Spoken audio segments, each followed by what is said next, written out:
le sel que vous utilisez dans votre cuisine est une imposture minérale.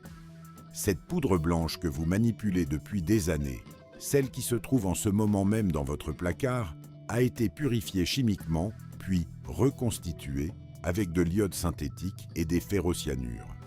Même ce fameux sel rose de l'Himalaya, que vous avez acheté en pensant qu'il était plus sain, est souvent raffiné à 99,9% de sodium pur avant d'être traité avec des additifs anti-agglomérants. J'ai consacré 3 semaines à enquêter sur la véritable composition du sel vendu dans les supermarchés français. Ce que j'ai découvert m'a poussé à vider la moitié de mon garde-manger. Dans les minutes qui suivent, je vais démasquer les marques de sel qui vous trompent, celles qui emploient des procédés chimiques pour éliminer chaque minéral naturel avant de les remplacer par des additifs de laboratoire. À la fin de cette vidéo, vous saurez exactement quel paquet jeter à la poubelle dès ce soir. Pour cela, j'ai épluché les étiquettes de 47 produits salins disponibles dans les commerces en France, de Carrefour aux magasins biologiques spécialisés, pour des sels coûtant de moins d'1 € à plus de 12 € le kilogramme. J'ai analysé des études scientifiques, les réglementations de l'Union européenne et les recommandations de l'Agence nationale de sécurité sanitaire de l'alimentation. Voici ce que vous devez absolument savoir. Premier point, le ferrocyanure de potassium. Cet additif, codé E536, est le problème le plus répandu sur le marché français. Les anti-agglomérants sont ajoutés au sel de table pour empêcher les cristaux de former des blocs dans des conditions humides. Le plus utilisé est le E536, le ferrocyanure de potassium, une substance ajoutée à hauteur de 20 mg par kilogramme de sel, une dose autorisée par les normes de l'Union européenne. Pourtant, de nombreuses sources soulignent les dangers potentiels pour la santé.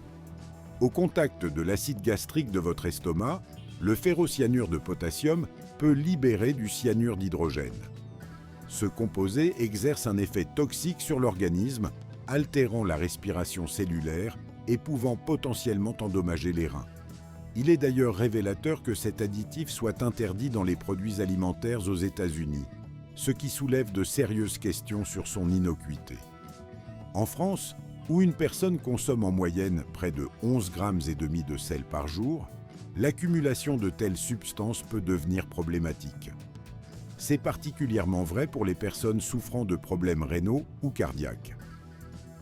L'histoire du E536 dans le sel remonte aux années 50 du XXe siècle, lorsque les industriels ont commencé à l'utiliser pour améliorer la praticité du produit. Sur le marché français, le sel contenant cet additif domine largement le segment des produits de masse bon marché vendus dans les grandes surfaces. Les consommateurs, souvent pressés, ne lisent bien pas les étiquettes, partant du principe que le sel n'est que du sel. C'est une grave erreur car le E536 le rend impur. Des experts en nutrition tirent à la sonnette d'alarme, le considérant comme l'un des pires additifs alimentaires. Ils recommandent de choisir des sels qui en sont dépourvus, comme le sel de Guérande non raffiné ou un sel rose de l'Himalaya de qualité. Un exemple typique est le sel fin de table iodé d'une marque très répandue comme La Baleine, que vous trouverez chez Carrefour ou Auchan. Sa composition inclut chlorure de sodium à 99,5% minimum, iodate de potassium entre 30 et 50 mg par kilogramme et du ferrocyanure de potassium E536 comme anti-agglomérant. Ce produit est bon marché, coûtant entre 1 et 2 € le kilo et est omniprésent. À cause de cet ajout chimique, ce n'est plus du vrai sel et son impact sur la santé reste sujet à débat. Certaines sources affirment qu'à petite dose, il est inoffensif, la dose létale étant fixée à environ 3 grammes par kilogramme de poids corporel. Cependant, son accumulation dans le cadre d'un régime riche en aliments transformés peut entraîner de graves problèmes. En France, où le sel représente environ 60% de l'apport en sodium dans notre alimentation, éviter l'additif E536 est un pas significatif vers une meilleure santé. Numéro 2. Le sel iodé à l'iodate de potassium. En France, le programme d'iodation du sel est en place depuis les années 90 pour prévenir les carences en iode, qui sont une cause majeure de troubles de la thyroïde. L'iode est ajouté sous forme d'iodate de potassium à une concentration allant de 30 à 50 mg par kilogramme. Cet ajout signifie que le sel n'est plus entièrement naturel. L'iode ne se trouve pas nativement en de telles quantités dans les gisements minéraux français. Un excès d'iode peut paradoxalement conduire à une hyperthyroïdie, en particulier chez les personnes souffrant de maladies auto-immunes. Sur le marché français, où la carence en iode était un problème de santé publique majeur après la Seconde Guerre mondiale, l'iodation a sauvé la santé de millions de personnes. Aujourd'hui, avec une alimentation beaucoup plus variée, certains experts se demandent si chaque type de sel doit encore recevoir cet additif de manière systématique. Le processus d'iodation consiste à mélanger le sel avec de l'iodate de potassium, une pratique strictement réglementée par la loi, notamment par un arrêté du ministère de la Santé datant de 2003. La France produit plusieurs millions de tonnes de sel par an, dont une grande partie est iodée. Les consommateurs la choisissent souvent par défaut, ignorant que les sels marins ou de l'Himalaya, par exemple, ne contiennent pas cet ajout. Sur le plan de la santé, l'iode est essentiel, avec un apport recommandé de 150 microgrammes par jour. Sous sa forme chimique, il pourrait cependant être moins bien assimilé que l'iode naturellement présent dans les algues. Les avis des diététiciens français sont partagés.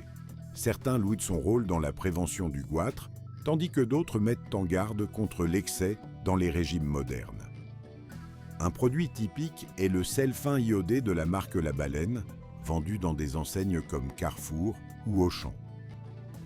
Sa composition inclut du chlorure de sodium à 99,9% et de l'iodate de potassium à hauteur de 39 mg par kilogramme, sans oublier l'anti-agglomérant E536. Disponible en paquet d'1 kg pour moins d'€1, il est un pilier de nombreux foyers. Ce n'est pas du vrai sel au sens pur, car l'iode est un ajout artificiel, bien que bénéfique pour la santé publique. Numéro 3. Le sel industriel vendu comme sel de table. Le scandale du sel de 2012. En 2012, un scandale a éclaté à travers l'Europe lorsqu'on a découvert que du sel industriel, celui utilisé pour déneiger les routes et dans la production chimique, était vendu comme sel alimentaire. Ce sel contenait des impuretés dangereuses, comme des métaux lourds, des sulfates et d'autres toxines. Cette fraude massive a duré près de 10 ans, contaminant charcuterie, pain, fromage et autres produits transformés. En France, des centaines d'entreprises ont été touchées, notamment dans des régions comme la Bretagne et la Nouvelle-Aquitaine. Ce sel n'a rien de vrai, car c'est un déchet industriel, hautement toxique en grande quantité. Il peut provoquer des intoxications, des problèmes rénaux et est potentiellement cancérigène.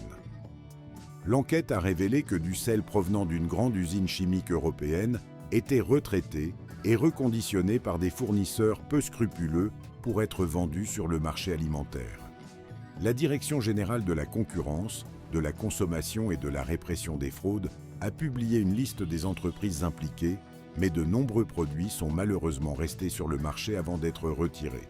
Aujourd'hui, les réglementations sont beaucoup plus strictes, mais le risque de tomber sur des lots frauduleux, bien que minime, existe toujours. D'un point de vue sanitaire, le sel industriel présente des niveaux de contaminants, notamment de l'arsenic et du plomb, bien supérieurs aux normes autorisées pour la consommation humaine. Sur le marché français, où le sel entre dans la composition de 20% des produits carnés, ce type de fraude augmente considérablement le risque pour la santé publique. Un exemple marquant de ce scandale a été le sel de table distribué par un fournisseur peu scrupuleux que l'on pouvait retrouver chez des grossistes comme Metro. Sa composition, au cœur de l'affaire, révélait du chlorure de sodium mélangé à des impuretés industrielles. Ce n'était donc pas du véritable sel de table, mais une contrefaçon pure et simple. Ce scandale a mis en lumière les failles béantes des systèmes de contrôle, ébranlant profondément la confiance des consommateurs. Aujourd'hui, les sels bénéficiant de certification offrent une meilleure garantie de sécurité, mais la vigilance reste de mise. Numéro 4. Le sel rose de l'Himalaya. Ce sel rose est vanté comme étant le plus pur au monde, contenant prétendument 84 minéraux essentiels. La réalité est un peu différente. Il provient du Pakistan et non directement de l'Himalaya. Sur le marché français, il est devenu une véritable star des magasins bio et des rayons diététiques. Il n'est pas raffiné, ce qui signifie qu'il peut contenir des contaminants comme un excès de fer ou de manganèse. Surtout, il n'est pas iodé, ce qui, dans le contexte français, peut contribuer à des carences en iode. Des études ont montré que sa composition est très similaire à celle de notre bon vieux sel de Lorraine, mais son prix est bien plus élevé, oscillant entre 2 et 4 euros le kilo contre moins d'1 euro pour le sel local. En France, ce sel importé représente environ 10% des ventes de sel considérées comme premium. La présence de minéraux, à des niveaux allant de 0,5 à 2%, relève plus du marketing que d'un véritable atout nutritionnel. La consommation quotidienne de sel, même de ce sel-là, ne vous apportera jamais ces minéraux en quantité significative. De plus, il peut contenir des microplastiques ou des métaux lourds accumulés durant le transport. Des experts de sources de vulgarisation scientifique reconnus, comme Science et Vie, affirment qu'il n'est en rien supérieur au sel de nos régions. Géographiquement, ce sel est extrait de la mine de Kevra, au Pakistan, située à plus de 300 km de la chaîne de l'Himalaya. L'appeler himalayenne est aussi absurde que d'extraire du sel en Normandie et de le commercialiser sous le nom de sel des Alpes. Le nom est donc une pure construction marketing. Une étude publiée dans la revue Environmental Science and Pollution Research en 2020 a analysé 31 échantillons de ce sel. Du plomb a été détecté dans 25 d'entre eux et du cadmium dans 22. Certains contenaient jusqu'à 9 microgrammes de cadmium par kilogramme. Pour rappel, l'Organisation mondiale de la santé recommande un maximum de 0,5 mg. La variabilité d'un lot à l'autre est énorme. En clair, vous ne savez jamais vraiment ce que vous achetez. Par ailleurs, il ne contient pas suffisamment d'iode. En France, l'ANSES recommande l'utilisation de sel iodé pour prévenir les carences. Remplacer le sel de table iodé par ce sel rose peut donc augmenter le risque de carence, un danger particulièrement préoccupant pour les femmes enceintes. Une carence en iode durant la grossesse peut entraîner des déficits cognitifs permanents chez l'enfant. Un produit emblématique est le sel rose de l'Himalaya de la marque Ducros, que l'on trouve facilement chez Carrefour. Sa composition indique 98% de chlorure de sodium, ainsi que des minéraux comme le fer et le magnésium. Ce n'est pas un vrai sel miracle, car le marketing exagère grossièrement sa pureté et ses bienfaits. Au final, vous payez entre 10 et 20 euros le kilo pour un sel, qui vous apporte moins de nutriments essentiels que le sel de table standard et qui pourrait même contenir des métaux toxiques. Numéro 5. Le sel de mer et ses polluants environnementaux. Le sel marin est obtenu par évaporation de l'eau de mer. En France, il provient souvent de la Méditerranée ou de l'Atlantique. Mais attention, il n'est pas aussi pur qu'on le pense. Selon diverses études, il contient des microplastiques, jusqu'à 600 particules par kilogramme, ainsi que des métaux lourds et d'autres polluants océaniques. Nos océans sont malheureusement pollués par les rejets industriels, les déchets plastiques et les résidus chimiques. Et toutes ces substances se retrouvent inévitablement concentrées dans le sel marin. Sur le marché français, où la tendance est à l'écologie et au naturel, le sel de mer représente environ 20% des ventes totales de sel. Pourtant, la science est formelle. Il n'est pas plus sain que le sel GEM, notre sel de roche. D'un point de vue sanitaire, les microplastiques s'accumulent dans l'organisme et sont potentiellement cancérigènes. Les effets à long terme de leur ingestion quotidienne sont encore à l'étude, mais les premières recherches suscitent de vives inquiétudes quant aux perturbations hormonales et aux états inflammatoires qu'ils pourraient provoquer. En France, bien que nous ayons un large accès à la mer, certains sels marins spécifiques sont importés, ce qui les rend plus chers que les options locales. Prenez l'exemple d'un sel de mer fin de marque distributeur que l'on peut trouver chez Lidl. Sa composition indique 99% de chlorure de sodium avec la présence possible d'impuretés. À cause de ces polluants environnementaux, ce n'est pas du vrai sel pur. Numéro 6. Le sel à teneur réduite en sodium avec du chlorure de potassium. Ce type de sel contient généralement 50% de chlorure de sodium et 50% de chlorure de potassium. C'est un produit principalement destiné aux personnes souffrant d'hypertension. L'hypertension artérielle touche des millions de personnes dans le monde et les médecins recommandent souvent de limiter la consommation de sodium. En France, on suit la recommandation de l'Organisation mondiale de la santé qui préconise un apport en sodium inférieur à 2 grammes par jour. Cependant, ce n'est pas du vrai sel, car il s'agit d'un mélange. Le chlorure de potassium peut donner un goût amer et causer des troubles digestifs chez certaines personnes. De plus, pour les individus souffrant de maladies rénales, cet apport supplémentaire en potassium peut s'avérer dangereux, car des reins affaiblis ne parviennent pas à le filtrer efficacement. Sur le marché français, les ventes de ce type de sel augmentent d'environ 15% par an. On trouve par exemple le sel Cerebos Équilibre, disponible chez Monoprix. Sa composition est de 50% de chlorure de potassium et 50% de chlorure de sodium. Ce n'est donc pas du sel pur. Numéro 7. Le sel fumé. Il s'agit d'un sel traité à la fumée de bois pour lui conférer une saveur de barbecue. Très populaire en France dans la cuisine fusion et auprès des amateurs de grillades qui recherchent ce goût si particulier. Pourtant, ce n'est pas du vrai sel, car la fumée peut contenir des hydrocarbures aromatiques polycycliques qui sont cancérigènes. Ces composés se forment lorsque la matière organique brûle à haute température. Plus le processus de fumage est long, plus leur concentration est élevée. Un exemple serait un sel fumé de la marque Le Guérandais, disponible dans les magasins bio, dont la composition indique du sel de mer et de la fumée. Heureusement, de vraies alternatives existent. Le sel de Guérande ou un sel gemme des Alpes, sans additifs, contient des minéraux naturels et est dépourvu de E536. Cherchez les versions non raffinées.